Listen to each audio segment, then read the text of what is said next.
So when I first started talking about nation building projects, one of the ones that I mentioned is the railway, and then I also said that we weren't going to be talking about it too terribly much in these lectures. But I will say that both of the nation building projects we are talking about, so the Canadian Broadcasting Corporation and the National Park System, in some ways are definitely connected to the sort of development of that railway in sort of very different ways, right? The original national broadcasting for this that was supposed to work across the country was done by the railways, and then the government took it over when the railway companies just failed at producing radio programming. Um, and then the national park system is a little bit different in that the national park system sort of evolves along with the railway system because in a lot of ways the construction of an east-west railway is the first time that Canada needs relatively accurate maps in a sort of Western style, right? Because it's not that no one knows where anything is in this country, it's just that the European settlers didn't. Um, and they need to sort of make maps about, hey, where would we put the pass through the mountains, and if we go through there, how do we get to the next pass through the next mountain, right? Um, because as much as we sort of have already talked about nitroglycerin and tunneling through the mountains, that's a very expensive, very slow way of doing that. So generally speaking, the preference is to sort of plan your route to minimize the amount of tunneling you have to do through the Rockies in particular. So that creates this need for really accurate maps, because if you want to sort of be able to plot a rail route, you need to have a really solid sense of what mountain is where, to be able to do that. And the exploration for that is sort of the first time that there were people making serious explorations in British, like through the Rockies and through British Columbia, with an intent of mapping the whole thing and not just trying to get through it without freezing. And when they did that, any of you who have been in the Rockies, in the national parks and in sort of our neck of the woods, will not be surprised by this. But when they did that, they discovered some really, really, really beautiful places. So, the first national park in Canada is actually created to protect Caven Basin Hot Springs. So it's Banff is the first national park in the entire country, created in 1887. And the intention was to preserve Caven Basin Hot Springs from private ownership. So they were made into a national park in order to sort of preserve that space for the whole of Canada, so that a very wealthy railway baron, for example, could not decide to buy the entire Caven Basin Hot Springs space and turn it into a private playground.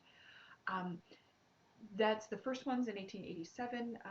The next three are also going to be familiar if you grew up in Alberta and have traveled in the Rockies, in that the next three national parks that come up are in 1895 for Waterton on the U.S. border, Glacier also on the U.S. border, and Yoho, which is sort of the park that, if I've got it correctly in my head, that's the park that Fernie's in.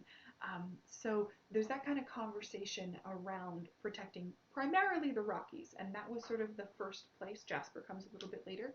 Um,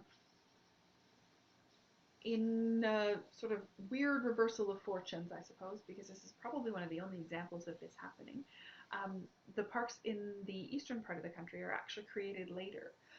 So this is something that happened in the west, and then the eastern part of the country sort of went, hey, wait a second. So in 1904, there's the first park in eastern Canada, which is in the St. Lawrence Islands, so in the Gulf of the St. Lawrence River, on the way sort of into Quebec and Quebec City through the Maritimes. And so this process of sort of establishing national parks is a sort of practical one, in the sense that they're preserving these natural spaces, but there are a lot of sort of different ideas about what those parks are supposed to do. Because if you talk about them in a sort of contemporary context, there are a lot of Canadians who think about these parks as nature preserves, as though those parks exist to preserve the Canadian natural environment, to preserve forests, to preserve species, to allow bears to roam, that kind of thing. And that's not wrong, but it's also not the whole story. in that part of the conversation around these parks has always been about sort of managing that aspect of nation building. So when we first started talking about nation building, one of the things that I mentioned was that Canada kind of sucks at being a nation state because there's a whole bunch of different groups of people who live in the sort of same political entity, and there was not much sort of comfort with the idea of like, oh, well, we'll just fracture it into 100 tiny countries instead of one larger one. So there's that kind of piece. And there's no sort of shared religion, and that kind of piece is really important too. So when we start talking about how do you unify a country around that, one of the sort of answers that people who were interested in building a Canadian nation sort of settled on was the idea of nature. And there's lots of ways of looking at that. There are people who sort of talk about fighting against the elements as a fundamental aspect of sort of Canadian identity. There's all of those sorts of pieces. If you remember having to read any Canadian literature going through school, you'll probably remember reading lots of things about snow and ice and that kind of thing.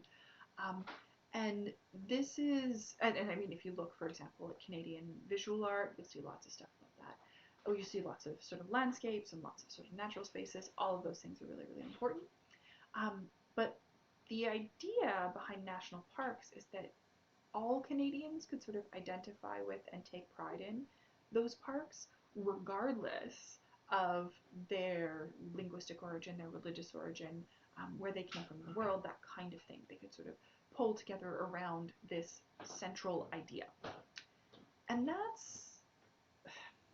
that's an idea that's built on a number of assumptions about who is able to sort of claim those lands and own those lands. So if you guys remember, relatively recently for Canada's 150th birthday, one of the things that the National Park Service did was say, hey, normally you have to pay a couple $100s for a parks pass. This year, we're just giving them out for free. We want to have Canadians visit their park system. And to a lot of Canadians, that was sort of a really lovely, like, woo, free national parks, free trips to Banff. Um, but there were also some sort of slight pushback in that from Indigenous Canadians who basically said, excuse me, those parks are built on our lands, and you're not recognizing that, and you're not making an attempt in this sort of 150th birthday to really like fix the problems that exist in our communities, and that's important. So there are a number of people who are running campaigns about asking Canadians who are getting sort of free parks passes, if they were able to donate the money that they would have spent on a parks pass back to organizations that were helping with Indigenous issues, because in a lot of ways, um, if you think about the location of sort of spiritual sites and sort of sacred sites and spiritually important sites for most groups, not just Indigenous groups, but Indigenous groups are especially relevant here because their sacred spaces are largely natural rather than sort of man-made, such as it is that you don't tend to pick ugly ones, right? If you're going to talk about a place that you go to encounter the divine, you're looking at places that inspire awe. You're looking at places that are really, really beautiful, that have their own sort of special features, i.e., this is a mountain rock that has hot water coming out of it. Or, you know, there are some really beautiful vistas here, or those waterfalls are gorgeous. And that kind of conversation basically means that there's a lot of possibility to put tension between the people who want to use national parks for tourism and for connecting Canadians with nature, and people who want to use national and Indigenous groups who say those are our sacred sites. We don't really want a whole bunch of people traipsing through them, and I don't know that my ancestors would recognize a spiritual site that has Wi-Fi. And yet, if you sort of talk about the national parks as a tourism aspect, there's that sort of tension about you want to be providing services. And that's kind of an important conversation in this. And there are also, much like everything else, some stories about the national parks that we simply don't talk about very much because they don't let us tell the story that we want to talk about. So We've already sort of talked about the idea that national parks are supposed to create this like, woo, everyone's going to rally around this idea of nature as a unifying force in Canadian identity. Um, and that's great and all, but this is an especially relevant story sort of locally, and it's one that I would bet almost none of you know. Um, so there's a couple of things that are really important there. One, the roads that you would use to access almost all of the mountain parks in the Rockies were built by interned labor during the World Wars, because again, as we sort of know from watching Nitro Heritage Minutes and that sort of thing, tunnels and stuff through the Rockies is real complicated and quite dangerous. And it's really hard to find people who are willing to do the work. But if you've got people in internment camps, you can make them do the work and you don't necessarily have to attract them.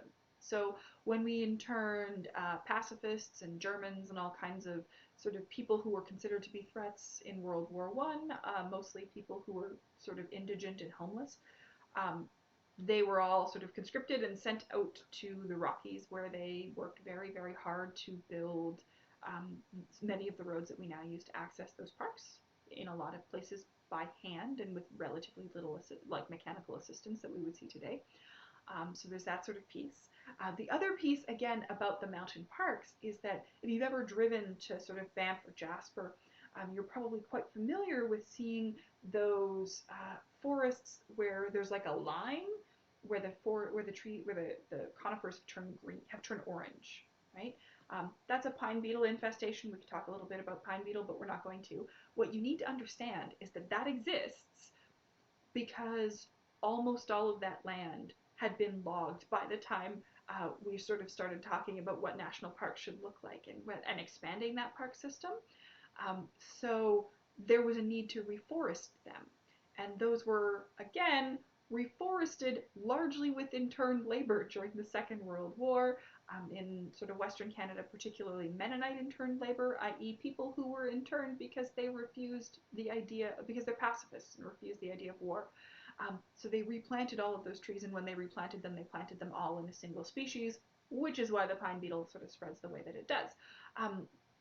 But that kind of conversation isn't really part of the national parks story. We don't really sort of talk about how much of our access to national parks is basically because we imprisoned people during the world wars because we didn't like their political opinions.